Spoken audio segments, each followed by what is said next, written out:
Hi everyone, it's Nichol Spohr. Welcome back to my channel. Today we're going to do a little Halloween crafting using brand new coordinating dies for some of your favorite Tim Holtz stamp sets for Halloween. It's all about Halloween crafting today. I like to start my cards by laying out my products. You can see I've laid out my stamps, I've laid out my dies, kind of pre-planning how I'm going to put together my card. And I have taken one of the Simon Says stamp more A7 rectangles. We are doing a 5x7 card today. And I have die cut some Fairy Tale Spellbinders cardstock. I kind of have been really enjoying starting with a colored cardstock, even if I'm applying ink over the majority of it. It just kind of helps set you up to succeed, is what I like to call it, as we don't have to maybe ink quite as hard as we would have to starting with white cardstock. I've applied a nice application of Dusty Concord all the way around the edges. I am using the 8x8 tacky mat from Simon Says Stamp to hold my cardstock in place while I'm doing my inking, and using my favorite waffle flower blending brushes for this. Then I'm going around the edges with Villainous Potion next. Definitely my favorite purple for Halloween crafting. And then we're going to take a little bit of Uncharted Mariner and we're going to pull in some blues into the purple in a few areas. I want this to have a good blue and purple base, mostly purple, before we go in and add the moodiness with the border, and that's going to be a little black soot. So after I'm happy with these colors and how the blend is going, and it does take a little bit of work, yes, but after I have that blended out, then I'm going to go with black soot around the edges of the whole thing and give it that moody, dark Halloween feel. Black soot is perfect anytime you want to grunge any kind of color up a little bit more, I think. And so I always love how the black soot looks blended into any of the other colors. I'm going to go around the edge. I definitely want to make sure that I have a seamless blend all the way around my background.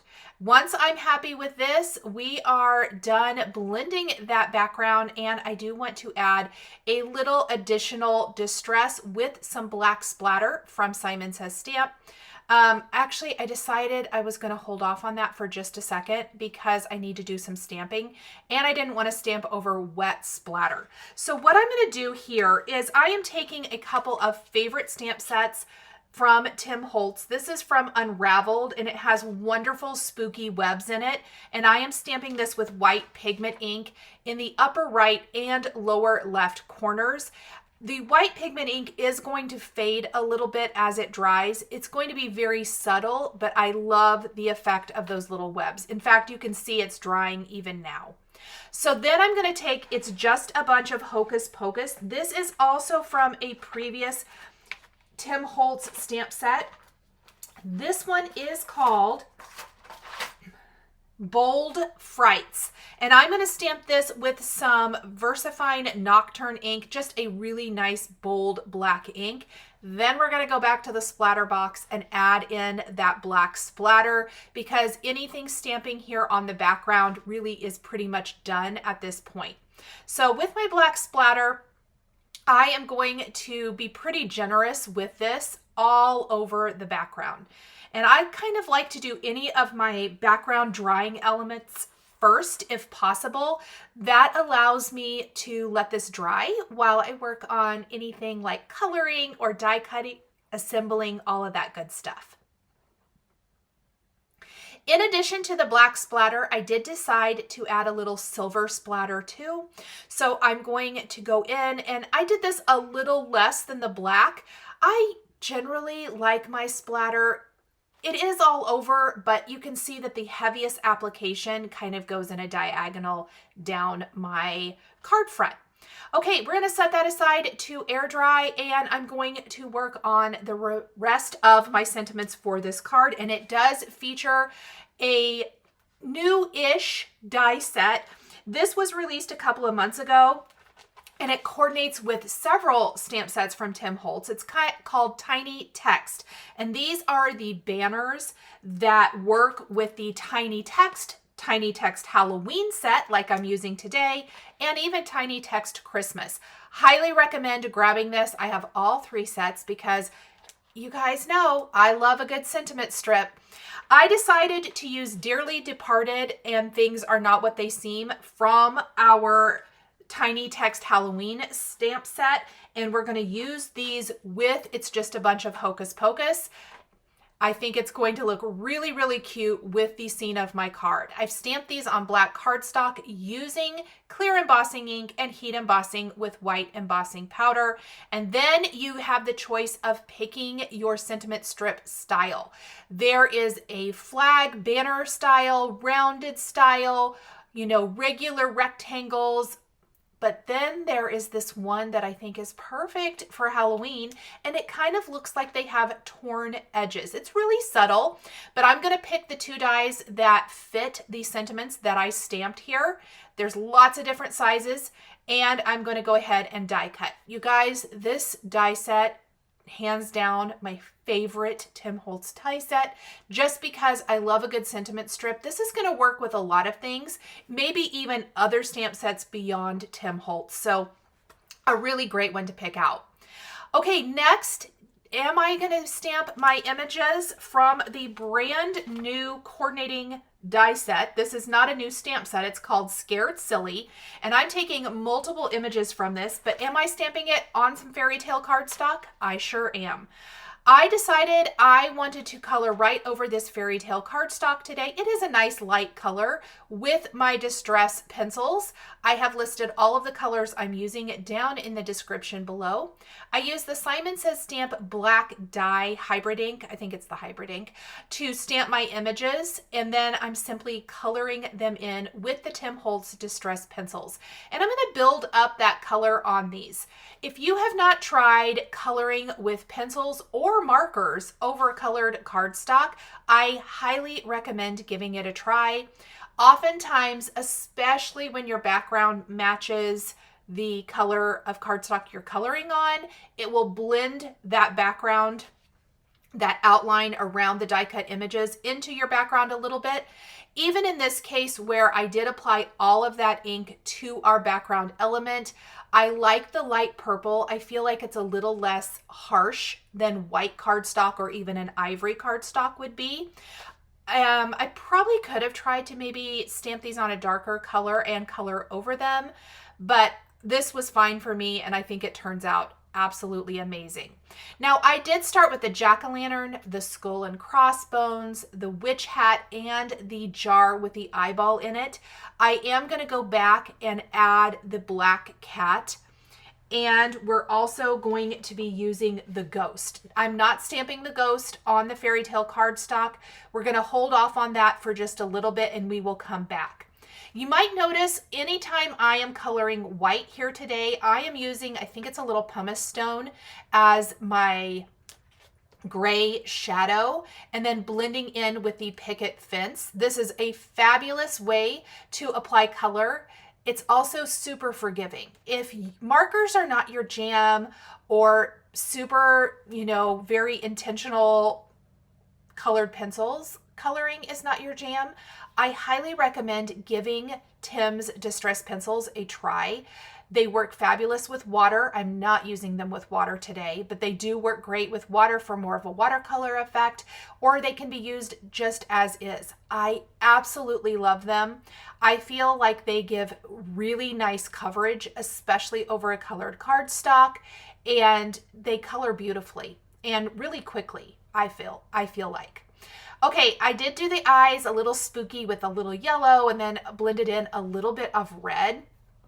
And then we're going to color in our witch hat with some purples. I really wanted the witch hat to blend in to my background design. So lots of oranges, purples, blacks, of course, all of the traditional Halloween-ish colors here for our card. I naturally kind of try to do my darker colors along the darker part of the stamped images, and then I'll blend out with the lighter. It's pretty similar to how I would color with Olo or Copic markers, but for me, I feel like it's that naturally the best. And then if I need to, if I need to darken anything, I like going in, just like I did with my ink blending in the background, black soot. Black soot is a fabulous pencil to have in your stash. So is Picket Fence.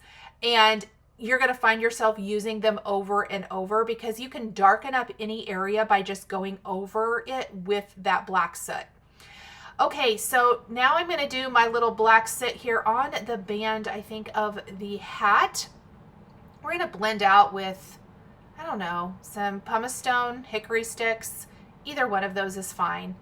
I think I colored it in and then I was like, oh, I think we're just going to color over the whole thing with black. Okay, so once we have our hat, we have our jar, and I did want the jar to look kind of like it was a glass jar see-through. I'm going to color in the eyeball with my yellows, orange, and red, but then the jar, we're going to do some nice light blues, like maybe weathered wood or speckled egg, one of those, to give it a little bit of a glass type of effect or look. Even shaded lilac might have been good, but I did stick with the blues for this. So we're just going to kind of color in all over, and then you can add some additional shading to make it a little moodier. Now, as I mentioned, this release really focuses on the new coordinating dies, and I am using the Scared Silly dies to die cut all of these images to use on my card. And I will have to go back and color in the Scaredy Cat. I kind of changed the placement and layout of how I thought this card was going to go together. What we're going to do, so we've got our main sentiment, we have our 2 sentiment strips. We're going to pop up several of these little Scared Silly images up above the greeting, that nice open spot up there. And I had thought I would do these 4 images, but I kind of felt like the jar, I don't know, it didn't fit as nice as I liked. And so I made an adjustment on the fly, and it's totally fine to make adjustments. I still wanted to use it, and in using it, I was able to drop it down closer to the bottom of the card, especially because I am going to be using the ghost from Scared Silly over along the left side of the card, so I feel like it naturally helped my card flow better. It was one of those things that worked really well. You'll also notice I have a black cardstock frame here. I have used the Simon Says Stamp A7 frames die, the largest die from this set, to frame up my card front. I'm going to position the witch hat on the jack-o'-lantern. I kind of have originally, again, had thought about putting it on my skull and crossbones. It is cute on that, but it does stick up really high above the edge of the card, and I didn't really want to trim that off in order to fit it in a 5x7 card, and I think it looks really cute on the jack-o'-lantern. That change is maybe one of the things that leads me to need to use a different image over on this right side. I am popping up my images. You'll notice I'm trying to overlap them, lay those out a little bit. I've added my Dearly Departed with the foam adhesive, and then I'm positioning my images right on top. And I will place the other one down at the bottom. So here I am with another piece of fairy tale cardstock from Spellbinders and my little kitty cat image. I have to say, I'm super happy that I ended up using the cat image. I think it adds a lot to the card, and it all worked out. I guess the moral of this story is it all works out. So I am adding in my black soot. I will use a little pumice stone to blend out and shade out some lighter areas, but the majority of the cat is black soot. We'll do some yellow golden glowing eyes. It's a Halloween card after all. But I thought this little Scaredy Cat was so stinking cute. And of course, the name of this set is Scared Silly. You guys will have to let me know what your favorite coordinating die set that coordinates with this Tim Holtz Halloween release is. This is my second of 2 videos showcasing some of those new dies. and the other one should have been the day before this on release day, and then of course this one. So let me know, what is your favorite set? What would you like to see more of? There's also some really good fall sets with leaves and things like that. All good. Now, after I blended out with the lighter gray, I noticed I definitely need to go back in with my darker marker and add some color on top of that. But I think that in the end, we get there and it looks fantastic. I think this cat would be cute on lots of different cards used in conjunction with many different sets. If you have some of the coordinating die sets from last year's release, you could definitely mix and match or dive into your stash for things that maybe you don't even have dies for, like I did here with, I used the Unraveled set and I used our large sentiment stamp set. And again, the name of that one where I used, it's just a bunch of hocus pocus. That is the bold Frights, and it has a bunch of cute greetings. Okay, so I'm replacing the cat now that I've got that die cut. You'll notice that from Scared Silly, I took a couple of the Boo sentiments. We are going to stamp those up at the top. I've moved the eyeballs, or I will be moving the eyeball jar down to the bottom edge. We're popping up Things Are Not What They Seem. My foam did pull up my background a little bit, so I'm just going to put a little glue on that before I pop that down there. And we're going to take the Boo sentiments and I'm going to stamp those up at the top with a little black ink. I always like a little additional text, and I think that this looks perfect. This would be one of those pieces that would look amazing in a 5x7 frame if you didn't want to send it as a card. So I think that's a fun element as well. We're going to take our ghost now and stamp that on some of the Simon Says Stamp Premium Vellum with a clear embossing ink. I did prep my cardstock with a powder tool first, and I'm taking some black embossing powder, and we're going to emboss our little ghosty here with black. I like the illusion of ghosts to be see-through, so vellum is a great option for this. Then we'll take, of course, the coordinating die, and we are going to position the ghost underneath the edge of the frame. I haven't glued that frame down yet, and that is on purpose because I do want to glue my ghost first. So I'm trying to hide the glue mostly underneath the black embossed areas. And then we're going to have our ghost coming in from the left side of the card.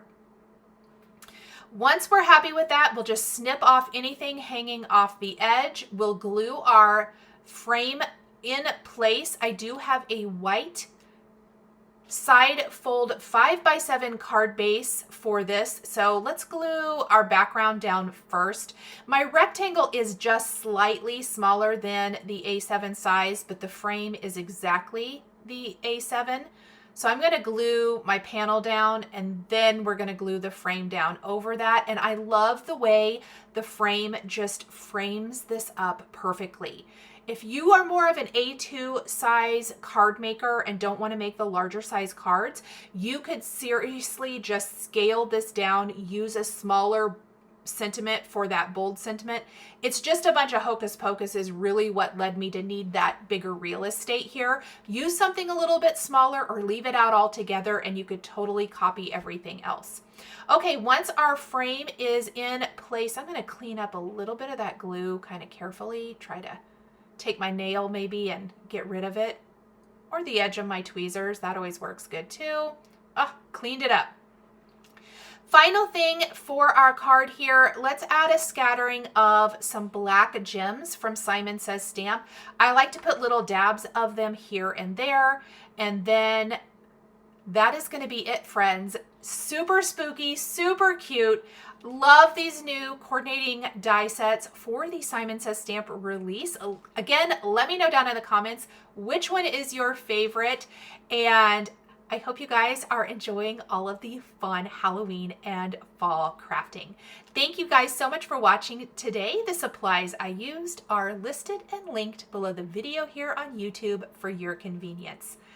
I will see you guys in the next video. Bye!